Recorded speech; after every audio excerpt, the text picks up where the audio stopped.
I'm Dan. I'm Tracy. And we're from Morrisville.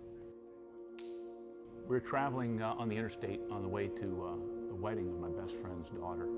And there was an obstruction on the interstate, and the 18-wheeler in front of us was at a complete stop, and so was the other lane of traffic.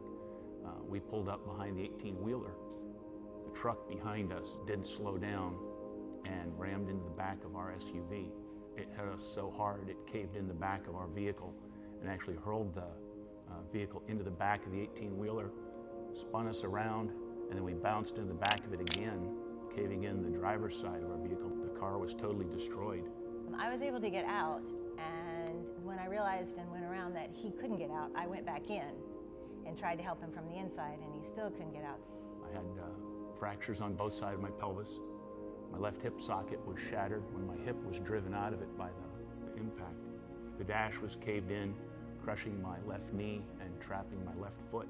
When the fire department got there, I had to dismantle the entire vehicle around me and to cut off the roof, cut off the door. The fire department asked me to move on the side, so I was pretty much just watching the whole event and wondering what was going on. I was in there for almost an hour before they were able to get me out, and then I was medevaced by helicopter back to Duke Hospital. I knew fairly quickly that I was hurt very badly. We were in ICU for almost 2 weeks, and we knew our lives had taken a dramatic turn from anything that we had imagined, and knew that we were going to have some very difficult decisions to make, and really kind of found ourselves in a completely alien world. We didn't really, you think you do, but you don't really understand the legal system, the medical system, how insurance works and all that. We knew we needed help. When you're out there on your own, you have no idea what to do. A friend of the family actually knew Devlin from back in school, and I asked him, I said, I've only got one question. If this was your family, and this was the most important decision you were going to have to make in your life, would you pick Devlin? And he said, absolutely. Yes. And I said, that's good enough for me.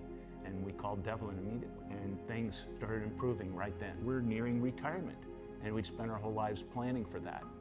And our biggest single concern was, how is this going to affect that? Is this going to completely derail everything we've worked 30, 40 years for? So we're not going to have to leave our home or tear up our retirement or anything like that.